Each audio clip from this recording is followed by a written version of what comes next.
श्री गिरिराज धरण की जय। सभी वैष्णवों को जय श्री कृष्ण। आज परम सौभाग्य की बात है कि महाप्रभु श्री वल्लभाचार्य जी ने आज इस पावन धरती पर प्रकट हुए थे। अग्निस्वरूप वल्लभाचार्य आचार्य चरण श्री महाप्रभु जी का आज प्रकाट्य दिवस है। महाप्रभु जी के इस प्रकाट्य दिवस पर एकाएक मन में एक भाव उत्पन्न हुआ कि क्यों ना ब्रजमंडल, जिसे हम 84 कोस कहते हैं, उसके बारे में हम सब कुछ विस्तार पूर्वक, कुछ कम शब्दों में, अधिक भाव के साथ, अधिक भावनाओं के साथ हम चाहते हैं कि हम सभी मिलकर ब्रज 84 कोस की मौखिक यात्रा करें। ब्रज 84 कोस की इस मौखिक यात्रा में यदि हम सर्वोन्मुख होकर इसका श्रवण करते हैं, इसको अध्ययन करते हैं, तो निश्चित रूप से हमें वही फल प्राप्त होगा जिस प्रकार से 84 कोस में भी हम करते हैं। तो बोले श्री गोवर्धन नाथ की जय। पुष्टि मार्ग में 84 कोस ब्रज यात्रा का बहुत अधिक महत्व है।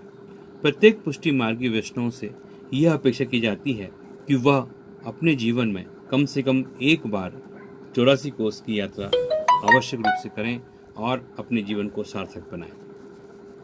श्री सर्वोत्तम स्तोत्र के ग्रंथ में 26 और 29 में श्री महाप्रभु वल्लभाचार्य जी ने कहा है कि ब्रज में स्थिति है, अर्थात ब्रज में रहना ही महाप्रभु जी को प्रिय लगता है और श्री गोवर्धन की तलहटी में रहने में श्री महाप्रभु को उत्साह है, रुचि है।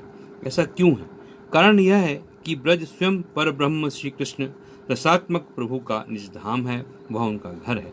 सारस्वत कल्प में प्रभु ने वेद ऋचाओं और ऋषि रूपा गोपियों को, जिन्हें उन्होंने अपने रस का दान करने का वरदान किया था, उस अपने वरदान को पूर्ण करने के लिए अपने गोलोक धाम को भूतल पर प्रकट किया और फिर गोपियों को निरोध सिद्ध के लिए आना आवश्यक अनेक प्रकार की लीलाएं की। वे सब लीला स्थल ब्रज में हैं, इसलिए प्रभु यहाँ सदैव विराजमान रहते हैं। कहते हैं वृंदावन छोड़ कर एक पल भी इधर उधर नहीं जाता है। स्पष्ट है कि श्री कृष्ण का नित्य निवास स्थान ब्रज है, अतः ब्रज और ब्रज के सभी लीला स्थल भगवत स्वरूप हैं। यही कारण है कि श्री वल्लभ ब्रज में रहने को अत्यधिक महत्व देते हैं। तो स्वाभाविक है कि उनके अनुयायी पुष्टि मार्ग के भक्त 84 कोस ब्रज यात्रा करना क्यों नहीं चाहेंगे। स्वयं महाप्रभु जी ने भी ब्रज यात्रा की, किंतु उनके पुत्र गोसाई जी, विट्ठल गोसाई जी ने अपनी ब्रज यात्रा को सामूहिक रूप प्रदान किया। तभी से यह परंपरा प्रारंभ हो गई। प्रायः प्रतिवर्ष कोई ना कोई गोस्वामी बालक 84 कोस ब्रज यात्रा का बीड़ा उठाते हैं और भारत के विभिन्न क्षेत्रों से हजारों वैष्णव उस यात्रा में सम्मिलित होकर अपना सौभाग्य मानते हैं। पुष्टि मार्ग में इस यात्रा का लक्ष्य पर्यटन का दृष्टिकोण नहीं है। ब्रज के स्थलों को उनके प्राकृतिक सौंदर्य से अनुभूति करें। यह यात्रा अभिलौकिक स्वरूप की है, ना कि लक्ष्य स्वरूपी है कि इस यात्रा को करने महान पुण्य कार्य हो जाएगा। पुष्टि मार्ग में यह लक्ष्य का स्वरूप अधिदैविक है। भगवान श्री कृष्ण के क्रीड़ा स्थलों को, लीला स्थलों के दर्शन होंगे और वहाँ हुई विभिन्न कृष्ण की लीलाओं की हमको जानकारी प्राप्त होगी। इस प्रकार जानकारी प्राप्त करने पर हम अपना जीवन को सार्थक बनाते हैं। तो आइए, गोस्वामी बालक जिस क्रम में सामूहिक ब्रज यात्रा किया करते हैं, उसी क्रम में हम लीला स्थलों की जानकारी प्राप्त करते हैं। यह भी इस प्रकार की यात्रा उठती है तो सर्वप्रथम श्री मथुरा के विश्राम घाट पर भाद्र शुक्ल अष्टमी को इस पावन यात्रा हेतु नियम व्रत लिया जाता है, जिससे हर वैष्णव शुद्ध, पवित्र, संयमित जीवन से इस यात्रा को पूर्ण करे। यहाँ मैं आपका ध्यान देना चाहूँगा कि जिन लोगों को 84 कोस की यात्रा करनी होती है, वे सर्वप्रथम मथुरा के विश्राम घाट पर भाद्र शुक्ल की अष्टमी को इस पावन यात्रा के नियम हेतु व्रत लेते हैं।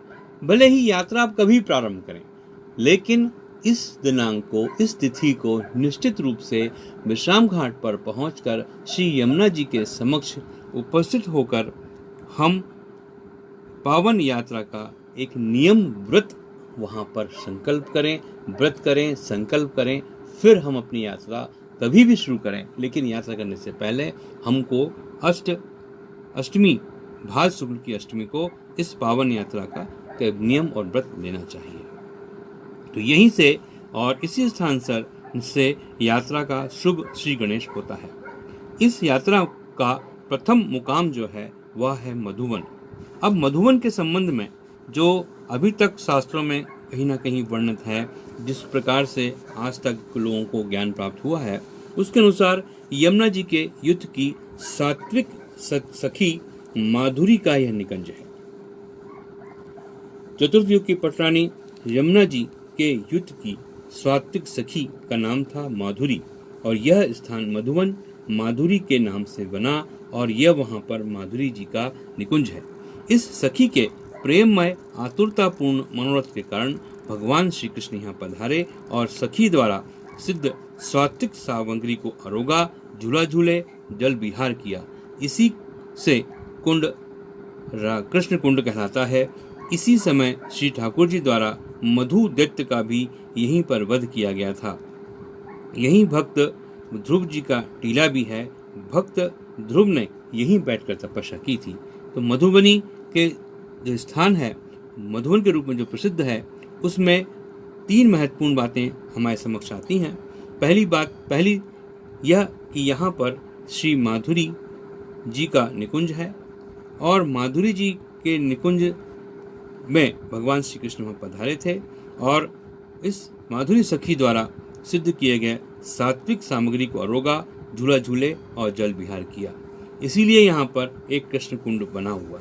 इसी समय ठाकुर जी ने वहाँ पर एक मधु दैत्य को भी यहीं उसका वध किया था, और भक्त ध्रुव की यह तपस्या स्थली थी। तो 84 कोस बस कथा का पहला मुकाम है मधुबन। दूसरा मुकाम है कमोद वन। ये कमोद वन जो है वह तालवन के पास भद्रकुंड है, और जहाँ श्री दाऊ जी प्रकट हुए तो यहीं मंदिर में विराजते हैं। श्री बलराम जी ने यहीं धेनुकासुर का वध किया था, और श्रुति रूपा तामसी सखी का ये निकुंज है। श्रुति रूपा तामसी सखी स्वामी जी की सखी का नाम है, और उनके नाम से निकुंज है। इनकी प्रार्थना पर ठाकुर जी ने सखी द्वारा सिद्ध तामसी सामग्री आरोगी थी। कमोद वन में श्री स्वामी जी की सखी श्रुति रूपा राशि सखी कुमदा का निकुंज है। यहाँ ठाकुर जी ने सखी द्वारा सिद्ध राशि सामग्री आरोग कर सखी का मनोरथ पूर्ण किया था। कुंड में जल विहार किया था, इसलिए इस कुंड का नाम कृष्ण कुंड है। भगवान कृष्ण यहाँ ग्वाल बाल सहित छाग आरोगते थे। कुमदा सखी निकुंज में भी महाप्रभु जी की बैठक है। तो कमोद वन में यदि हम वहाँ पर दर्शन करने के लिए पहुँचते हैं तो वहाँ पर हमें श्री रूपा जो स्वामी जी की सखी हैं का निकुंज माना जाता है। यहाँ पर कृष्ण कुंड है, और यहाँ कृष्ण कुंड के पास महाप्रभु जी की बैठक भी है। अब तीसरा स्थान आता है शांतानु कुंड। इस कुंड का नाम शांतानु ने पुत्र अभिलाषा में तपस्या कर निर्मित किया था। ठाकुर जी ने वट वृक्ष के नीचे प्रकट होकर राजा को भवदीय पुत्र होने का वरदान दिया था, और भीष्म पितामह का जन्म भी इसी स्थान पर हुआ था। शांतानु कुंड पर भीष्म पितामह का भी जन्म हुआ था।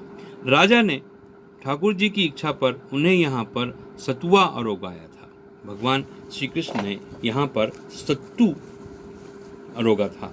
आज भी श्री ठाकुर जी को यहाँ सत्तू का भोग ही लगता है। ऐसी भावना प्रचलित है कि पुत्र ना होने पर यदि दंपति गठजोड़ के साथ भाद्र शुक्ल 6 को इस कुंड में स्नान करते हैं तो उनकी मनोकामना पूर्ण होती है। कुमारिका सखी ने भी यहाँ ठाकुर जी को सत्तू आरोगवाया था। इसी कारण से यहाँ सतुआ के नाम पर आज भी एक गांव का नाम है, उस गांव का नाम है सतुआ। संतानुकुंड की विशेषताओं को यदि देखें तो यहाँ पर भगवान श्री कृष्ण ने सत्तू आरोगा था, और यहाँ पर यदि कोई पुत्रहीन दंपत्ति अपने दोनों साथ मिलकर भाद्र शुक्ल की छठ को इस कुंड में यदि स्नान करते हैं तो पुत्र प्राप्ति की मनोकामना उनकी पूर्ण होती है। और यहाँ पर भीष्म पितामह जो महाभारत के मुख्य चरित्र हैं, मुख्य धार माना जाता है, उनका जन्म भी यहीं पर हुआ था। अगला स्थान है बहुला वन। गंधेसरा गांव होते हुए यहाँ गोवर्धन कुंड है। यहाँ स्वामी जी ने यश का गान करके सखी निकुंज बनाई थी और यह बहुला वन पहुँचते हैं। बहुला वन में बहुला सखी की निकुंज है, जहाँ ठाकुर जी ने उनके द्वारा सिद्ध की गई सामग्री आरोगी थी और जल विहार किया था। यह कृष्ण का नाम श्री कृष्ण है। निकुंज में श्री महाप्रभु जी की बैठक है। यहाँ बहुला गाय की पुकार पर श्री ठाकुर जी ने प्रकट होकर सिंह से उसकी रक्षा की थी। बहुला गाय पर कहा जाता है, शास्त्र का विधान कहते हैं कि बहुला गाय ठाकुर जी की प्रिय गाय हुआ करती थी और उस पर एक बार एक शेर ने प्रहार करने का प्रयास किया था, तो बहुला गाय की आवाज़ सुनकर ठाकुर जी वहाँ प्रकट हुए थे और उस शेर से उनकी रक्षा की थी। तो बहुला वन इसलिए वहाँ पर प्रसिद्ध माना जाता है। बोलो भगवान श्री कृष्ण भगवान की जय।